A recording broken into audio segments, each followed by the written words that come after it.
Hurricane Melissa turned people into weapons of mass displacement. October 28, 2025. Emergency Management Director Ana Santos received simultaneous evacuation alerts from across the Caribbean that changed everything. Not just storm warnings. Population displacement alerts that no emergency system was designed to handle. In Cuba, 735,000 people were evacuating. In Jamaica, 25,000 people were in emergency shelters. In the Bahamas, 1,485 people were fleeing 6 islands. In total, 750,000 people were forced to move in 48 hours, a displaced population larger than most Caribbean capitals, all seeking safety that simply did not exist. Santos witnessed the first cascading displacement event in recorded hurricane history. When Jamaica's evacuation capacity maxed out, overflow populations moved toward Cuba. When Cuba's shelters filled beyond capacity, displaced families began moving toward the Bahamas. When the Bahamas issued evacuation orders, the displacement cascade created a regional humanitarian crisis with no endpoint. Research teams studying Melissa's displacement pattern have discovered what they call population weaponization. When climate disasters become so geographically massive, they force population movements that overwhelm neighbouring regions, turning evacuees themselves into secondary disasters that spread chaos across entire areas. But the most chilling discovery is this is not accidental. Stronger hurricanes, covering larger areas, are mathematically guaranteed to create displacement numbers that exceed regional evacuation capacity. Climate change is systematically producing storms that turn mass evacuation from solution into additional catastrophe. Scientists now understand that Melissa revealed a new class of climate weapon. Storms so large they do not just destroy infrastructure, they destroy the concept of evacuation itself by creating displaced populations too numerous for any region to absorb. Are we entering an era where hurricanes do not just threaten coastal communities, but turn entire populations into unstoppable displacement forces that can destabilize regions?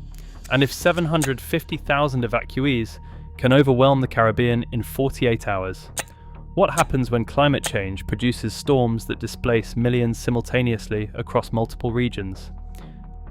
Ana Santos, Emergency Management Director for the Caribbean Disaster Emergency Management Agency, had never seen anything like Hurricane Melissa. She described it this way: Category 5, 185 miles per hour winds, 890 millibars central pressure, tied for second strongest Atlantic hurricane in over 170 years of records. But it was not just the intensity, it was the size. Melissa covered the entire Caribbean basin simultaneously.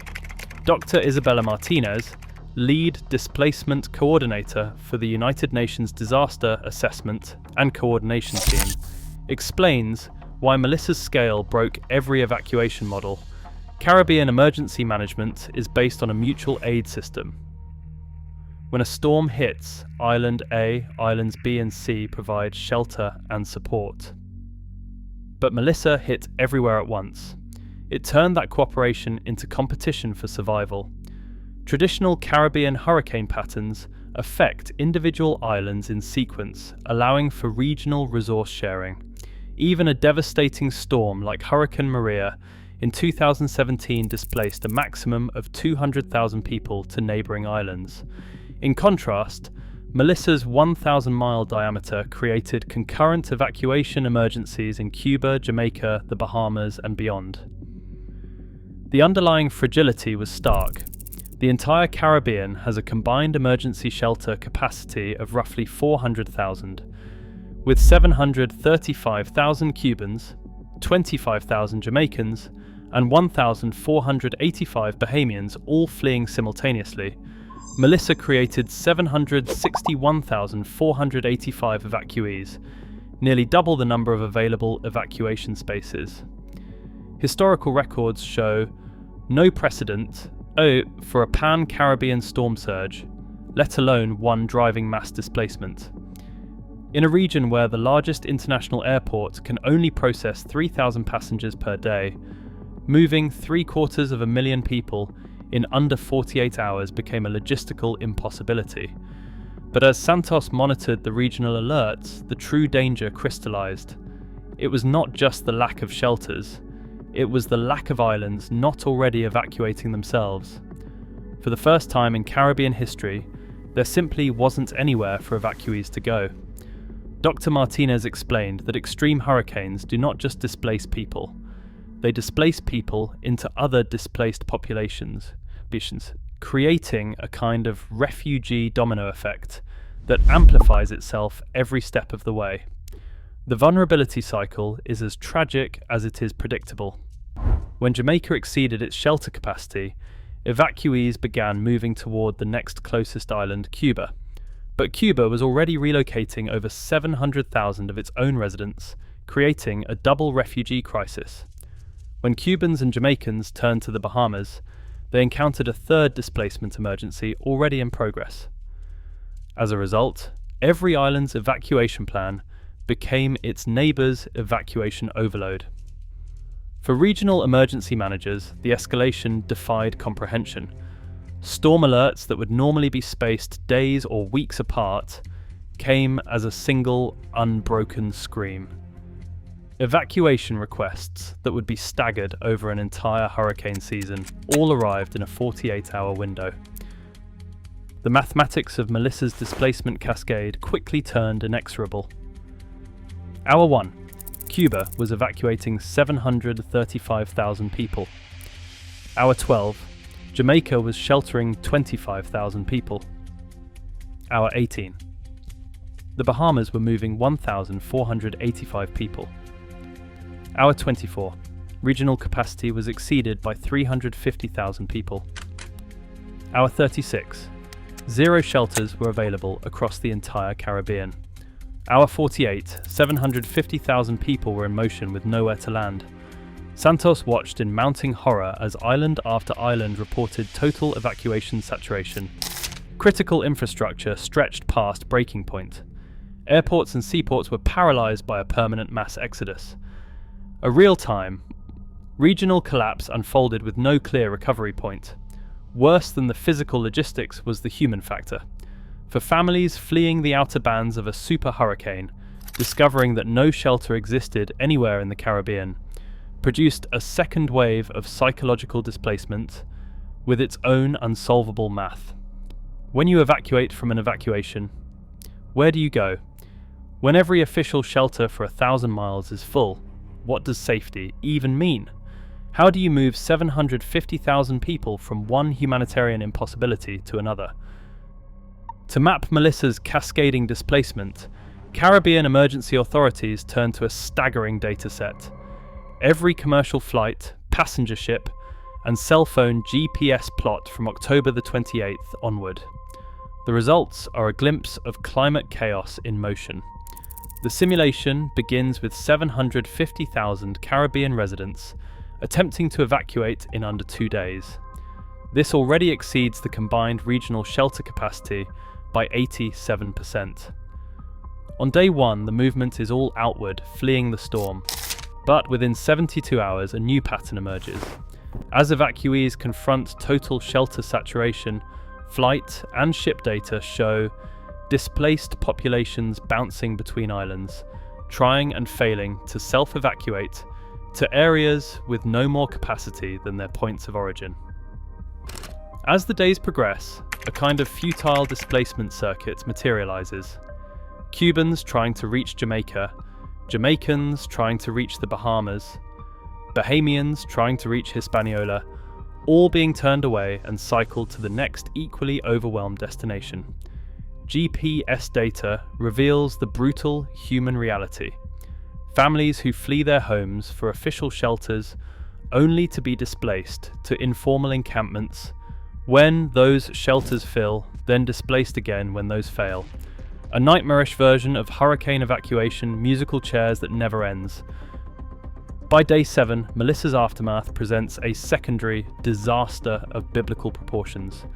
750,000 people are simultaneously cut off from food, fresh water, power, and medical care. Not because supplies do not exist, but because no supply chain can withstand a permanent rolling evacuation. The 14-day forecast is even bleaker, with sustained displacement breaking evacuation records by orders of magnitude. A Caribbean-wide infrastructure collapse is all but guaranteed. Airports and seaports designed to welcome tourists by the thousands are paralysed by refugees in the hundreds of thousands. The final simulation variable is the most unpredictable and harrowing: the refugees themselves.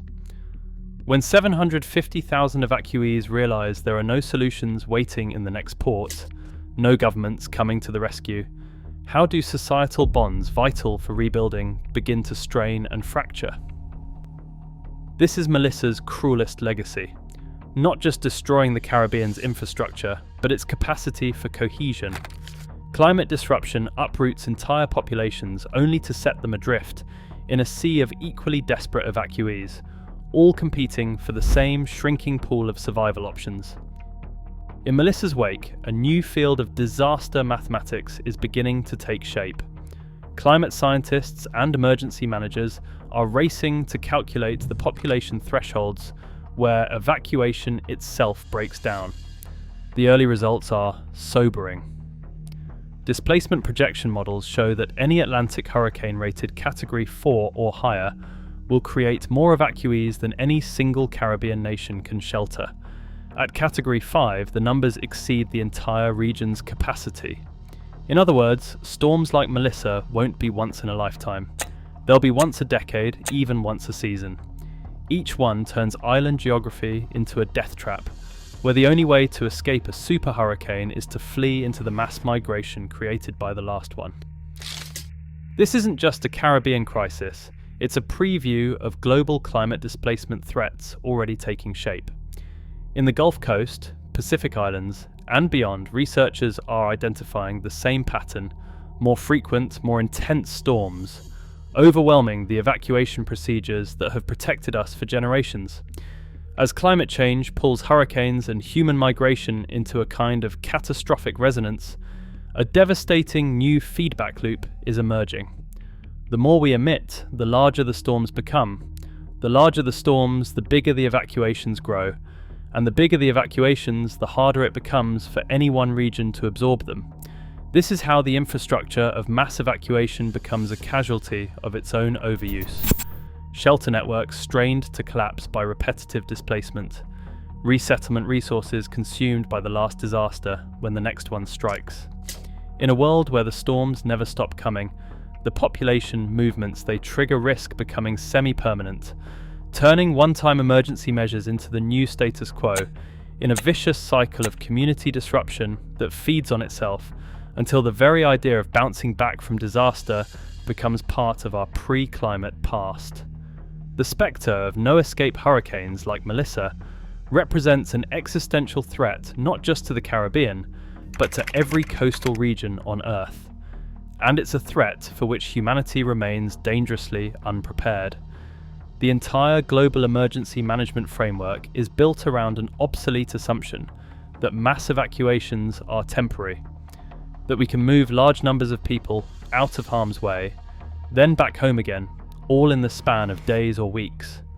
But as climate change shrinks the windows between storms, as hurricanes grow into continent-scale disruptors, that assumption is crumbling before our eyes. In regions from the Gulf Coast to the Bay of Bengal, researchers are reaching the same terrifying conclusion. We're lurching toward a world where evacuation becomes semi-permanent, where each mass displacement event bleeds into the next, where there are no more off-seasons, no more recovery periods, just an endless churn of communities in motion, trying and failing to outrun the storms we've unleashed. This is what it means for climate change to weaponize human geography, to transform evacuation from a temporary last resort into a chronic fact of global life. And it's a threat for which our governments, our relief agencies, and our imaginations are woefully unprepared. We don't know how to build shelters for populations in perpetual transit. We don't know how to supply medical care to refugees who are themselves creating new refugee crises. We have no roadmap for a world in which the temporary increasingly becomes the norm. What we do know is this: Melissa was a warning. An 185 miles per hour alarm siren for a new class of storm and a new kind of displacement crisis. One that won't just scramble our maps but render them obsolete, as every coastal community becomes its own flood zone. So perhaps it's time to rethink the very concept of disaster evacuation, to move beyond outdated notions of riding out the storm and returning to normal. To face the hard reality that in a world of relentless disruption, there may be no more safe harbours to evacuate to. Melissa's 750,000 climate refugees aren't just a humanitarian tragedy. They're a window into our collective future. A future in which mass displacement becomes the rule rather than the exception, and where safety means not a return to stability, but the capacity to keep moving. This is the world we're stumbling into. One where the most devastating storms aren't just those that destroy our homes, but those that destroy our ability to find new ones. Where every coastline becomes its own frontier of survival, and where the maps we once relied on to outrun disasters become useless when the disasters never end. In this new world, the question is no longer how we rebuild from hurricanes like Melissa. It is how we redesign our communities, our countries, and our international institutions around the hard reality that rebuilding may no longer be an option. The warning signs are flashing everywhere, from San Juan to Shanghai to New Orleans. The storms are only getting bigger, the evacuations are only growing more frequent, and the human costs are only escalating. This is Earth Attacks, where we expose the reality of a planet that is turning our safe havens into danger zones. Hit that subscribe button, because the next population displacing hurricane is not a matter of if, but when, and none of us can afford to lose sight of the gathering clouds.